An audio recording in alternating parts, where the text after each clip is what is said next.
بسم اللہ الرحمن الرحیم۔ السلام علیکم دوستو، امید کرتا ہوں آپ سب خیریت سے ہوں گے۔ ایک چھوٹے سے گاؤں میں احمد نام کا ایک لڑکا اپنی ماں کے ساتھ رہتا تھا۔ احمد کا باپ کئی سال پہلے ایک حادثے میں فوت ہو گیا تھا۔ اس کی ماں نے سلائی کڑھائی کر کے احمد کو پالا تھا۔ احمد بہت محنتی اور پڑھنے والا بچہ تھا، لیکن غربت نے ان کے گھر کو ہمیشہ آزمائش میں رکھا۔ ماں جب بھی تھکتی احمد کہتا، ماں آپ تھک گئی ہیں، تھوڑا آرام کر لیں۔ ماں مسکرا کر جواب دیتی، بیٹا ماں کبھی تھکتی نہیں، جب بیٹا کامیاب ہو تب آرام آتا ہے۔ وقت گزرتا گیا۔ احمد نے ایک دن انٹری ٹیسٹ دیا اور شہر کی بڑی یونیورسٹی میں داخلہ مل گیا، لیکن فیس کہاں سے آتی؟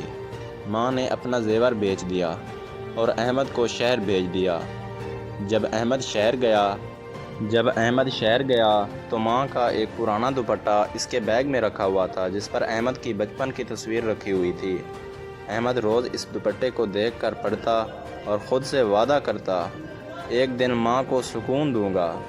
سالوں بعد احمد ایک کامیاب انجینئر بن گیا۔ جب وہ گاؤں واپس آیا، اس کے ہاتھ میں ماں کے لیے ایک سونے کا دوپٹہ تھا اور ساتھ ایک نیا گھر۔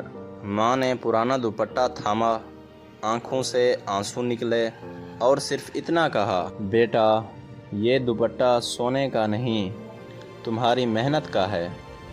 مزید ایسی کہانیوں کے لیے میرے چینل کو لازمی لائک اور سبسکرائب کریں اور ساتھ میں دیے گئے گھنٹی کے نشان کو دبانا نہ بھولیں، اور کامنٹ باکس میں یہ لازمی بتائیں کہ یہ کہانی آپ کو کیسی لگی۔